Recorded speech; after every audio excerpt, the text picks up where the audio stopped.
Now the election back and I'll die away. In short, this is what I have to say. Let us forget fights and grudges and concentrate. Come, let us sit and try to relate. Because now, more than ever, we must show discipline, tolerance, and production to build a strong and better nation. I say that is the main foundation. So come, let us work hand in hand, because this is our land. Come, my brother, come, my sister, and let us build a nation together. Oh, yeah, yeah. Oh, yeah, yeah.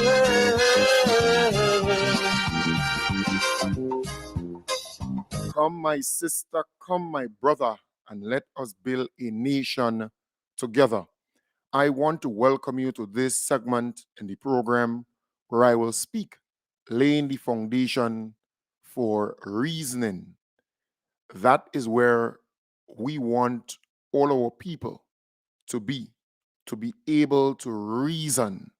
It's not just noise, but when you reason, you understand, you get to know things, right? You learn, you grow in the process. That is what we are striving for our people. I want to say to you, the folks on Facebook, please share the live. Those on YouTube, please do the same thing, right? Sharing is caring. This morning, I want us to go to Carriacou because a lot of good things are happening in Carriacou. You know, before, Carriacou was treated as the stepson or the stepdaughter of Grenada, but we are all equal. It is the state of Grenada, which includes Carriacou and PT Martinique. So we are one. And I am really happy that our government is demonstrating that we are one, and Carriacou will continue to get its fair share. And when I say Carriacou, I'm talking about Carriacou and PT Martinique. And the Honorable Tevin Andrews is doing a fantastic job in Carriacou and PT Martinique. In fact, we have not heard about the double figures in terms of scholarship for Carriacou and PT Martinique in a long, long time. Now we know that 15 or so people, young people from Carriacou and PT Martinique are actually pursuing their studies in different areas, different fields, and they got scholarships from our government to do so. Very soon, you will have a doctor graduating who hails from Carriacou and PT Martinique. Very soon, you would have a dentist graduating who hails from Carriacou and PT Martinique. Very soon, you would have a professional musician graduating and a radiographer graduating. So a number of things are happening for the people of Carriacou and PT Martinique, where they're focused, where they're operating with a plan, right? You saw what happened with the Climate Smart Hospital in Carriacou, where it was upgraded, retrofitted to accommodate more stuff being done on the island itself. So I think it's a good thing. I want to showcase some of the other things that were achieved by the Honorable Tevin Andrews.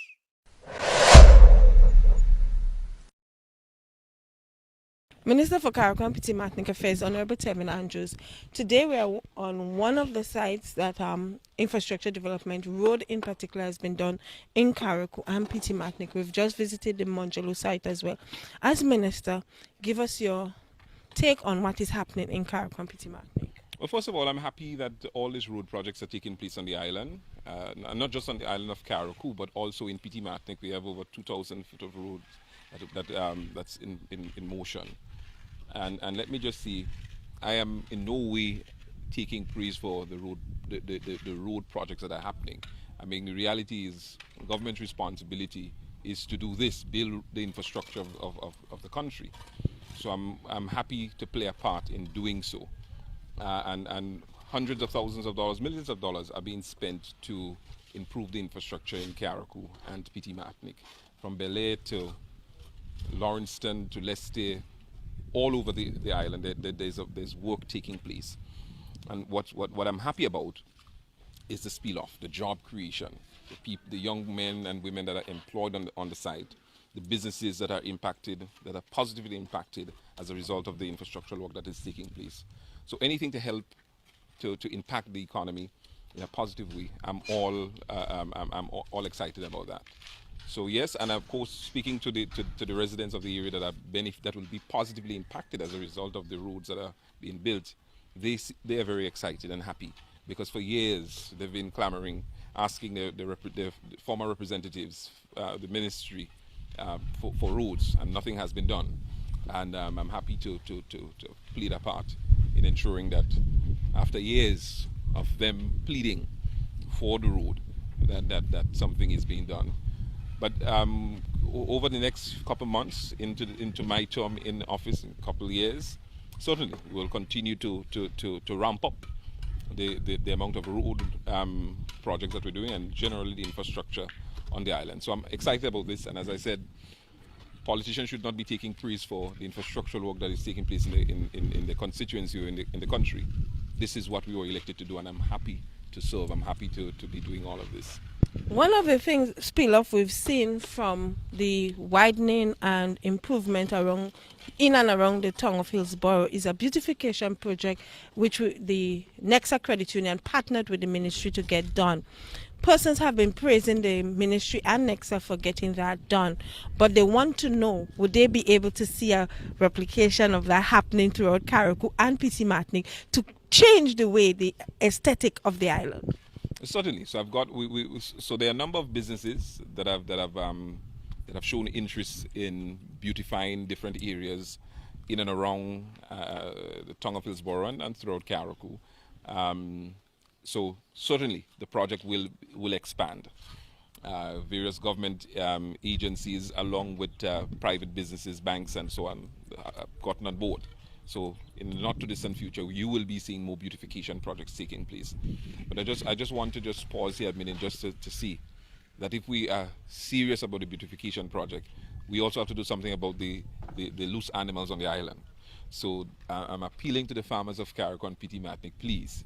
The ministry will engage farmers to find an amicable solution to deal with the loose animals on island, so that we could really try our best to assist in the general aesthetics of the island in terms of the beautification projects. So certainly the projects will expand. I know that an entity is interested in beautifying the Windward area. I know another one is interested in doing some beautification in Brunswick, Batty's Cross. And I know one is interested in doing some beautification in Mount Pleasant at the cross, the intersection there by the school. So there's a number of people that are in there that are getting on board, and I'm all excited about that. Okay, outside of infrastructure development, persons have been asking the speed at which the ministry is going in terms of road development in particular. What other things can they expect in terms of development for Carriacou and Petit Martinique? Well, a number of things. I know that we've been placing a lot of emphasis on scholarships to try to encourage our young people to study in particular areas, especially in medical areas, because there's some exciting things to come. For example, we'll be getting our own medical lab on island, so that no longer we have to travel. People have to take blood and send it to Grenada. We'll be able to do that right here on island. But we have to encourage our young people to study in the area so that we can take advantage of what is to come. Some exciting things to do with boat building. Some work will be done there. We have some exciting news as it relates to the new TAMCC that will be coming to Carriacou. You see some emphasis being placed on the fishing sector on island with the infrastructure work that's taking place in Windward with the Windward Fishing Center. You see some work taking place on the jetties that will be built around the island. 2 in Windward, one for the fishermen at the fish market, the other one for the passengers that comes to and from Petit Martinic, and of course the Hillsborough jetty. This is all of those part and parcel of things that will be done. The night landing facility, the possibility of night landing at the Lawrencetown Airport. This is something that we are aggressively working on. As a matter of fact, the folks from ECA came here, looked at it, and very soon after the studies come back, we will be rolling out this project so that finally we can do night landing in Carriacou. Certainly there's a tourism plan and a package that will be rolled out very soon for Carriacou and Petit Martinic. And some very exciting news which I prefer to hold back until. But finally Carriacou is getting the respect that it deserves. And some very exciting news about Sandy Island, the possibility of an underwater sculpture park, and many other things that is coming to Carriacou and Petit Martinic. And I can go on and on as it relates to the future development of the island. But yes, one step at a time.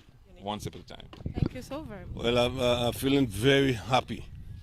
After a lot of years I've been going through problems with the water coming down, the mud had to be shoveling every time it rained heavy, and I've been begging for even a drain, and they keep on promising,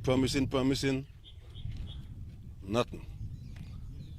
And thank God after this government come, it's been 1 year, I could say no more shoveling of mud. Finally I got what I was asking for the past 10-12 years. Thank you very much. So congratulations to the minister and the government. Thanks very much. As a citizen of Carriacou and Petit Martinic, can you give us your take on what's happening? Yeah, I'm very pleased with what I've seen so far. I'm especially happy to hear Carriacou in the news every day. Previously, Carriacou was called in passing. Now it's been called every day. As a matter of fact, I was listening to Kim yesterday, and the lady from Grenada said she's hearing so much about Carriacou now she wants to move to Carriacou. That is a good thing. As far as the projects, I mean, I'm really pleased with it. They've done a hell of a job in 12, 13 months. And I know there's a lot more to be done. I can't wait to see the finished product. Everything is right, yeah, everything is right. A lot of well been doing, a lot of work going on. Everybody could see it. Once you're by to see. Who can see, well, maybe they want to see, but a lot of work going on. We truly appreciate it. But we truly never see before. Let me say that. Right? Things we never see before, we happen now. For instance, when I drive through town, and I look at how they open all the corners and things like that, oh, nice, man. You could see anything from a distance. We didn't have that before when I was accident, and now you have less accident now, especially around the corners and things, eh? Yeah.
Yes, folks. So Carriacou and PT Martinique. Well, this piece looked specifically at Carriacou.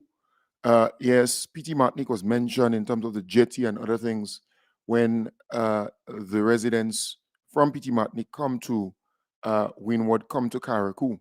So that will be done. I am really, really happy to see what is happening in Carriacou and PT Martinique because many years ago, Carriacou was only seen as that seat to get the NNP re-elected. You know, it was like a show seat when the Honorable Elvin Nimrod was there because remember, the NNP was in charge of Carriacou for a long time, you know. The Honorable Elvin Nimrod, well, at the time, and may his soul rest in peace, he served for a good what? Three? I think it's about three terms, you know, because he ran independently and then he won for the NNP for about three terms. I stand to be corrected, but I think it's about that. And then the Honorable Kinja Maturin Stewart, well, at the time, she ran and she won once. Once, yes.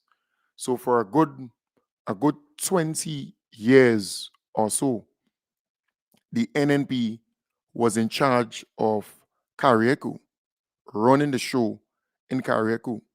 But it was like a show seat. Carriacou, St. Mark, Keith Mitchell's constituency, and one or two other constituencies. But if you go and you look at those constituencies, they have not developed that much because they were the show seats. They were not doing plenty work in those constituencies. But right now we are seeing Carriacou and PT Martinique given the recognition and the respect that they rightly deserve. And I'm really, really happy for you, the people of Carriacou and PT Martinique, and it's because you never doubted one minute the intentions of the Honorable Tevin Andrews and you know his genuine nature from day one, grassroots.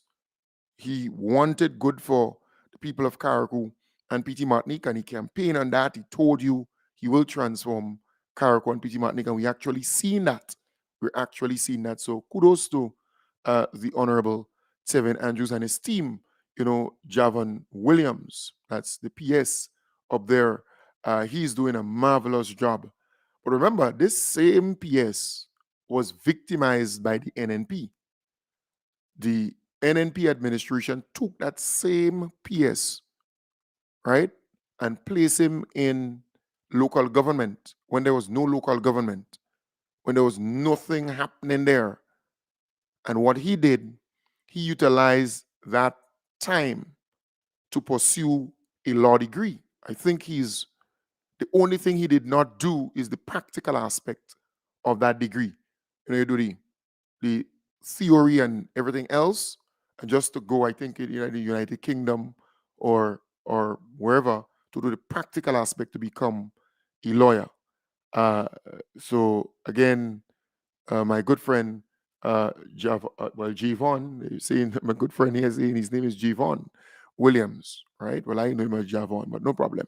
Javon Williams. So he was victimized by the NNP for years. They just put him in the doghouse, so to speak, and they knew of his potential. They knew that he is a man to get the job done, to make the thing happen. And that is how spiteful the NNP was. They were never about merit, they were never about competence. If they believe that you were NDC, they would victimize you. Look at Gemma Bain Thomas, for example. She was the most senior public servant, fully qualified. I think she's also, I don't know if she did the practical aspect of her training as yet, but she was on the verge of becoming a lawyer, right? I don't have to go into all the degrees she has. She is a bright woman, right? Nearly all her family members. I think it's about what, or so of those sisters. And look, I'm saying to you that she too was victimized. Victimized when the NNP came into power. She was the cabinet secretary, you know. When the NNP came into power, the old cock, the old bull, or the old cock decided he didn't want to work with her. A public servant, you know. Yeah. And he put her in the doghouse too. But she was strong enough to challenge him in court. And she won. She won. Right? So again, I'm really happy that we had public servants who stood up to the old cock, the old bull, the old Morocco. We saw Willen Thompson. He was commissioner of police, and I think he was on the verge of becoming qualified as a lawyer too, you know. Yes, I think so. And the old cock, the old bull, the old Morocco said, can't work with him. And he decided to show him somewhere in the parliament as the clerk of parliament, something like that, where he can actually see him every time he goes to parliament. Yep, that is how this guy ran Grenada, you know. And I can go on with other people who were working within the public service and were treated badly. So when you hear the NNP talking about this one being sent home, this one being fired, they're actually talking about themselves, you know, what they did to public officers, what they did to Grenadians who were working. Look at Justin Rennie in fisheries. Well, he's back. I think he's back as an advisor or consultant, or, you know, well qualified, well competent in fisheries. The NNP decided they didn't want to work with him and they just sent him. I think he was sent home a push somewhere. You know, that's how they. What's about there was these two officers in the Ministry of Agriculture. Well, Justin Rennie was chief fisheries officer, I think, at the time. And then you had this guy, I think he was from St. Paul's, a tall guy, tall, fair-skinned guy, right? Graham, Paul Graham. All this guy did with another officer is to say, well, you can't just bring in soil and dump here like that without testing it, you know. And two tools we start seeing all kind of Congori, red Congori, pink Congori, all kind of color Congori, all about the place, infesting nearly everything. Under the NNP, all the guy did was to carry out his job, you know, his duties, to say, no, you can't just bring that like, man, where they knock you out, and they just go ahead with what they wanted to do. Yeah, I'm telling you, it's amazing. And we can go on and on. Smith Roberts was in the police force. I think he was assistant commissioner of police. You have the Bartholomew guy, right? He was assistant commissioner of police. They transfer him, move him here. There are so many officers within the public service who you can point to. They were victimized. Some of them stood up to the de facto dictator. So when you hear the NNP comment now and talk about this one is being fired, this one is being sent home, you just have to laugh out loud, because the NNP has a history over the 23 years and a half of victimizing so many people. Do you know how much people the NNP put on a desk with no responsibility, no nothing, and they were collecting money every month because they couldn't fire them? Yeah, but what those individuals did, they actually utilized the time to get another master's degree, get another first degree, get another degree in a different area. Boy, I tell you, Grenadians, they want me and you to forget what happened during their reign. In fact, when the NNP on programs now, they only speaking about their last 9 years and a half, almost 10 years in power. You know. They're not telling you about the first 13 years and a half straight, you know, where they victimize people, where they send home people, where they only look at their people and focus on their people. And in fact, some of their supporters, those who were smart enough, got very rich, very, very rich within the first 13 years and a half of the NNP being in power. A lot of their supporters, when I say a lot, that 5%, they were able to milk the thing and they got really rich, right? And then you had the 10 years, the almost 10 years where they went for it. They go all in to get more and more and more. But when they speak now, the NNP, they're only referencing the last 2 terms when they got 15 seats from 2013, and then they came back in 2018 and they got another 15 seats. So they always reference just that little moment because they know that Grenadians tend to forget a lot of things, right? We remember things maybe for a couple of days. After that, you forget about it. And they know that. So they're playing on that. But boy, I tell you, they were worse in the first 13 years and a half than the last 2 terms that they made.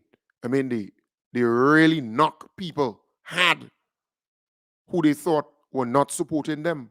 So when you hear them today saying, well, this one sent home, and in fact, there are some workers who 67 years, and because the NNP is so desperate, they still entertaining these people when they come and say, well, they send me home. Well, you're 67 years, There's one who making the wrongs now. He called that NNP program up north, complaining about they send him home, complaining about, the retroactive money that he had to get. He didn't get it yet, right? And it was the NDC, the NDC goodness coming back to haunt them. The NDC came into power, decided to look at the workers at that correctional facility for young people in the lower end of St. Andrew when you go on the east, right?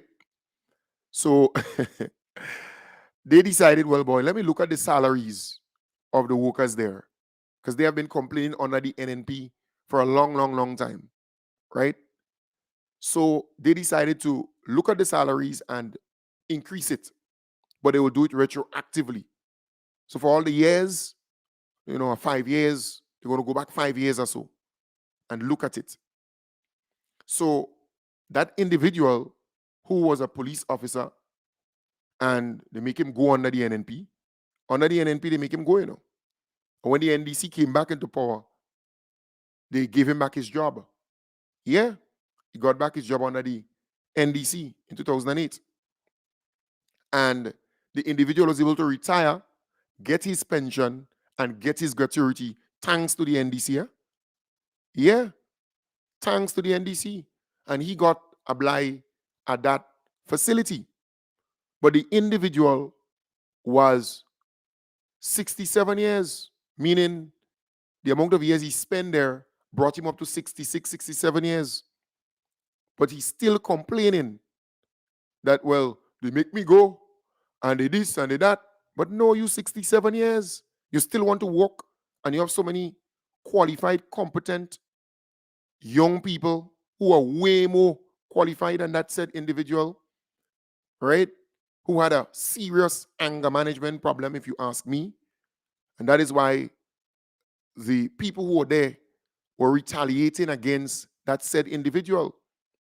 So the individual is parading now and talking about he needs his retroactive money. Well, it was the NDC who came in and decided to give you the retroactive money.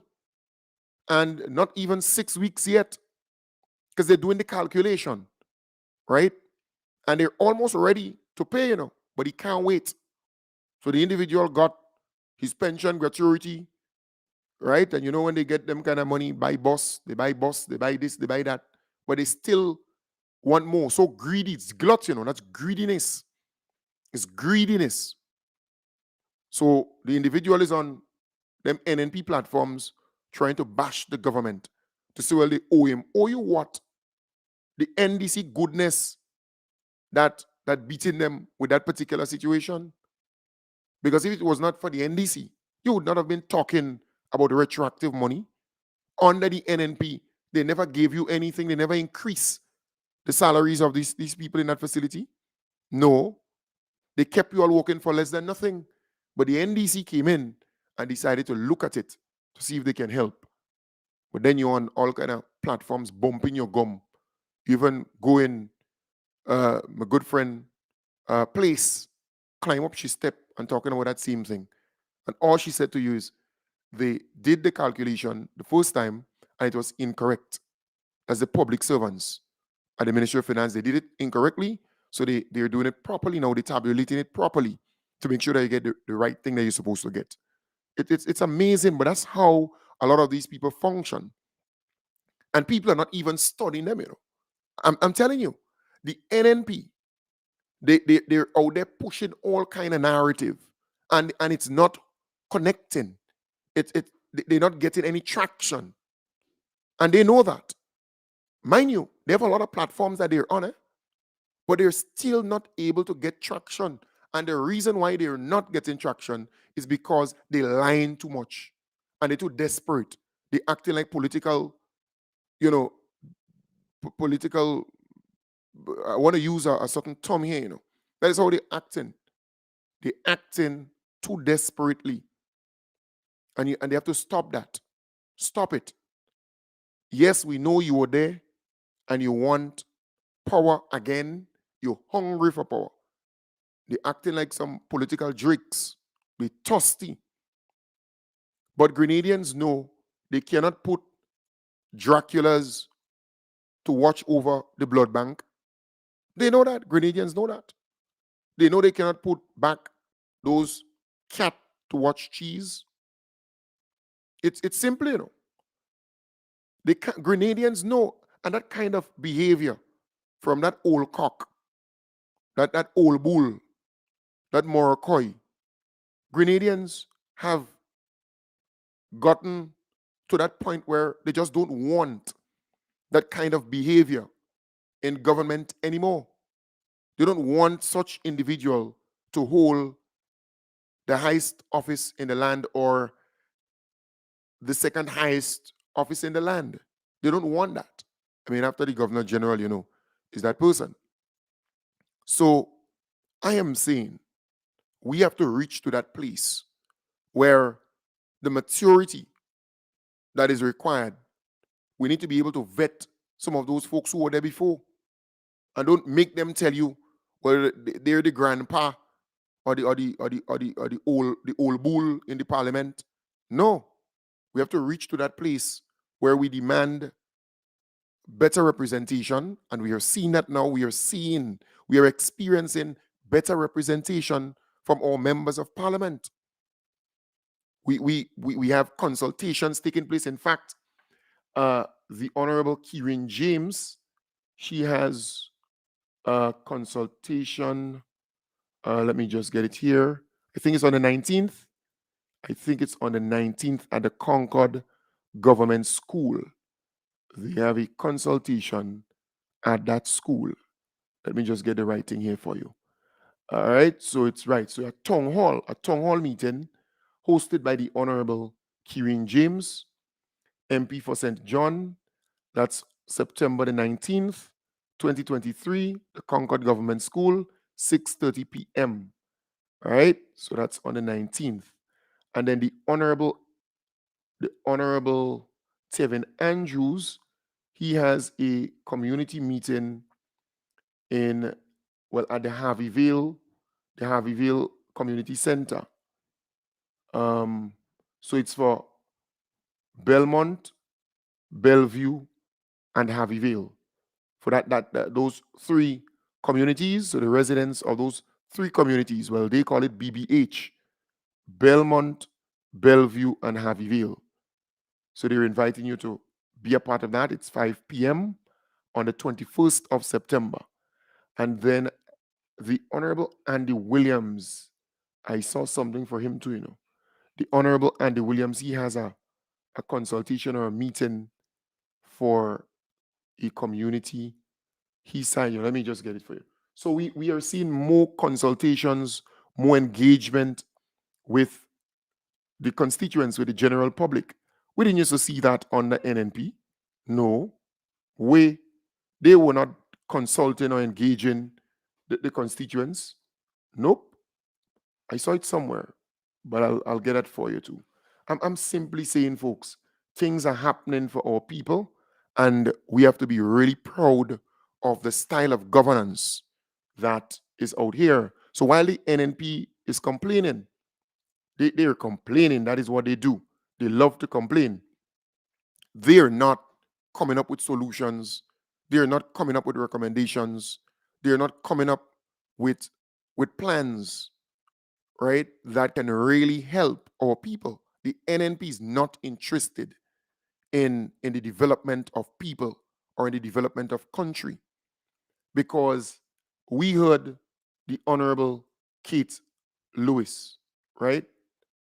She was on television parading, saying X, saying Y, and I just laugh.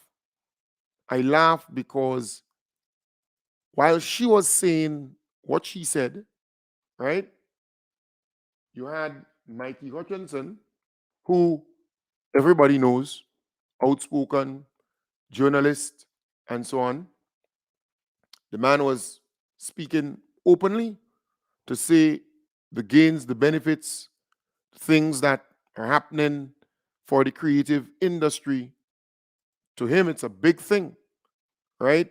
And a lot of people in that industry, they too are expressing the same thing. It's a good thing for the creatives. So let me feature him again. Nobody never called me and say, Mikey, this. Nobody never present nothing for me. Nobody never say, look. And then, hey, in March of 2023, it was the launch of the creative economy and the, how do you call it? The concession. Con who? I said, let me try the business. Let me try the business because I, being through this for years, do realize that for every $1,000 I spend out there to bring in equipment, just to clear it, is this, you have to put another 1,000 with that. You understand? And I thought that was unreasonable. Unreasonable. When you're walking at people through CBI and through all kind of things, they just come in here. They just come to all kind of things. You understand? And they're getting concession, always, shape, and form. But the small man, they don't qualify. The small man is left to suffer while the big boys just come and trample on their opportunities. Trample on their opportunities, people. That is what has existed over the years. Papa, I signed up for the concession. You understand? Because again, I am convinced that small businesses are being ripped and are being set up to fail. And I go and pick up like a thing, liquor mixer, telling all the liquor mixer for me thing. I pay $600 US to get it here, $600 US as the cost of the item. And when I claim it, I have to pay $8. But how? Liquor thing so £3. I'm telling all of them, this is what I've been going through for years, and not only me, people like myself. So it became hard to grow your business. It was hard to establish, hard to grow, hard to maintain. Do you understand? So anybody as a small business who operate the way I do and survive all of GT. You understand? But anyway, the creative economy came about, and then the concessions came about. I signed up for the bid. And last month, for the first time in my entire career, in my entire life, possibly, that I received a handout. Well, not necessarily a handout, a discount. A discount. And I'm so grateful for that. Because now I can actually spend more. Spend more, because you're not going to break your back when you come here. You don't break in your back when you come here. You get like a concession, people are telling all you. So this whole creative economy, business and business, this is a brilliant idea, and it should not only be for creatives, but just for small businesses in general. You know, just creating a level playing field. Because there are some people who they had a muscle by virtue of inheritance and probably family ties and all of that. And then the small man has to compete with that. Come on. So it is important to create those platforms and avenues for the small entrepreneur to be able to survive, to be able to start, to maintain, to grow. Yeah? So, yeah, man. So this creative thing now, they're taking it a step further, and now they are presenting this program. You understand? An associate degree program. What the hell? You understand? That's amazing. So I have to say kudos to y'all for that initiative. But Mikey, let's talk too much too. If you like radio. Right. So again, that's Mikey Hutchinson there, applauding the government on this initiative, the whole creative sector, the 100% concession, the free scholarships for creatives, an associate's degree at TAMCC. And look, that's a good thing when you have people coming out and talk about what is happening, the positive things that are happening, things that they're pleased about. That's a good thing. Look, me and this guy, we don't see eye to eye every time, right? But when they talk about the good things that are happening, I am always very happy to feature it because Grenadians need to know. Because remember, you're dealing with those MPs on the other side who actually out there making people believe that nothing good is happening here.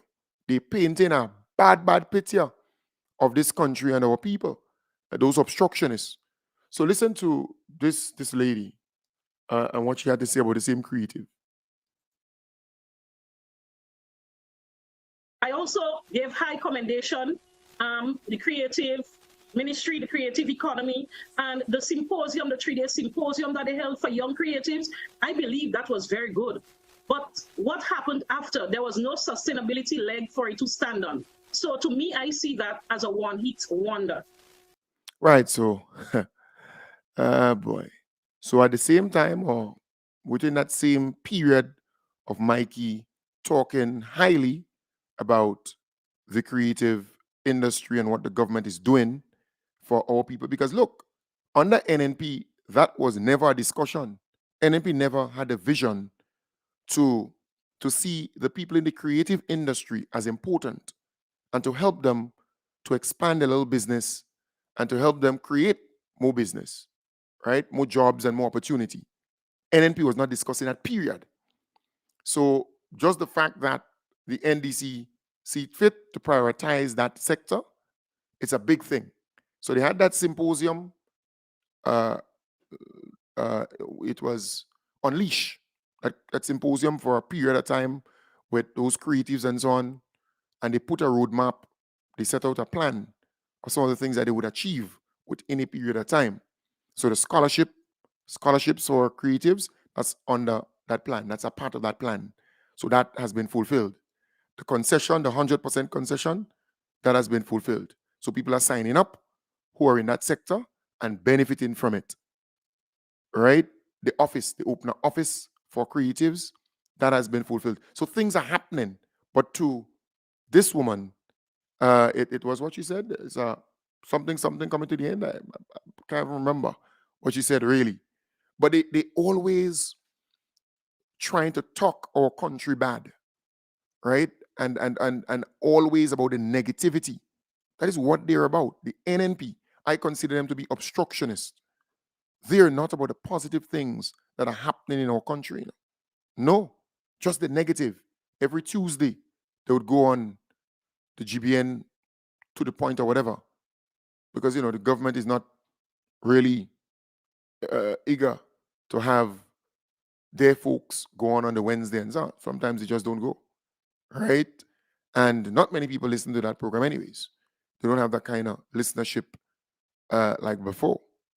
But I'm simply saying they would go and just talk the country bad.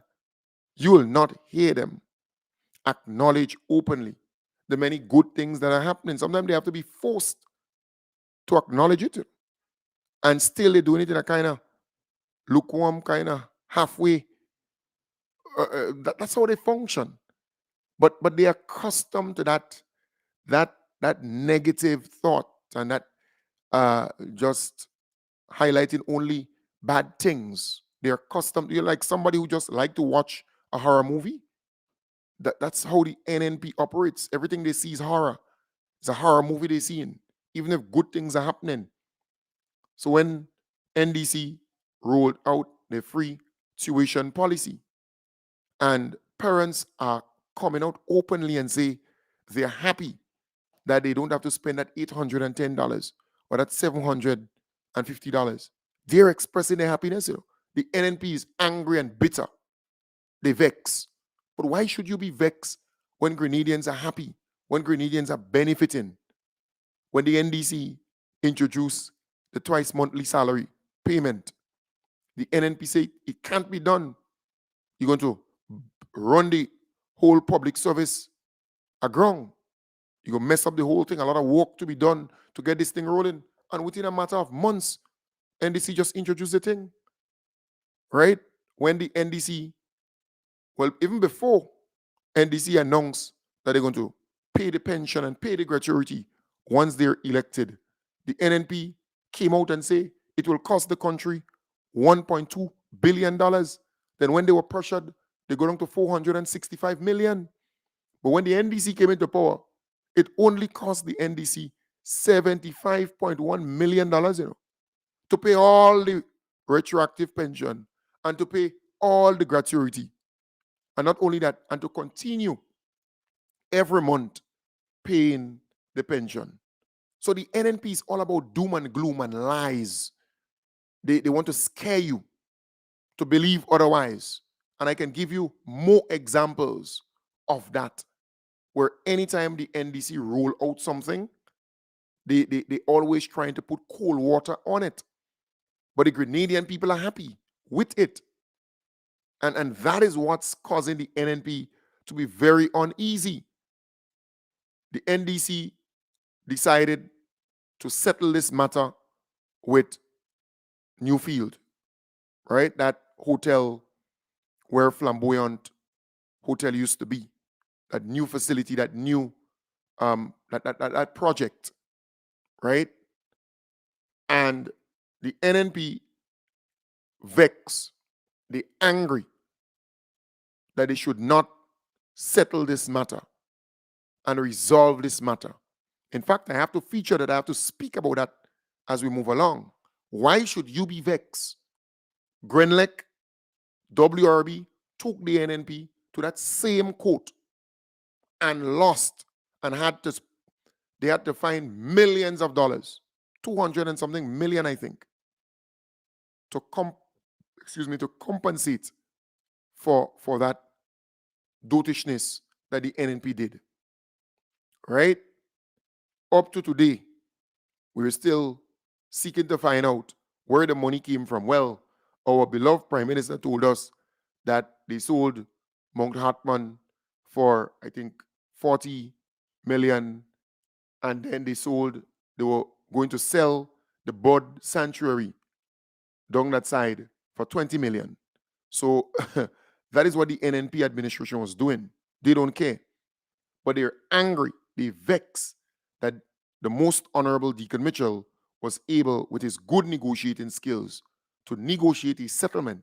So instead of this matter going before the court, negotiate a settlement to get the whole property in the name of the government and people of Grenada. But the NNP vexed, they angry. The NNP gave away 20-something acres or so of land on Grandans Beach to an individual, to a non-Grenadian, meaning he was not born in Grenada. His grandfather was born in Grenada, but not his father and not him. And they say that he's going to promote Grenada. Well, the only thing I saw was a scarf with a Grenadian flag on it tied around his dog's neck. That's all I saw. Right? So the NDC was able to get back that property, even if they had to pay $5 million US just to get it back because it's important. You don't give people lands like that on Grandin's Beach. You could say what you want about Sir Eric Matthew Geary. He never gave away the lands. He leased the lands, meaning they enter into an agreement with the developers and so on to lease the lands for 100 years. And after that, the lands belong to the government and people of Grenada. And even when you lease, the land still belong to the state. But under the NNP, they were not leasing. They were giving away the lands, freehold, giving the people who they say is developers and so on, they're giving them title to it. So it's theirs. And in some instances, they don't even have to pay for it. They're just getting it, just like that. It's amazing. So we were able to get back that land. And we have to be really, really happy about it. So the NDC is about our patrimony. It's about safeguarding the little that we have. And you know, I was looking for those different groups to come out and applaud the NDC administration for taking back the land, right?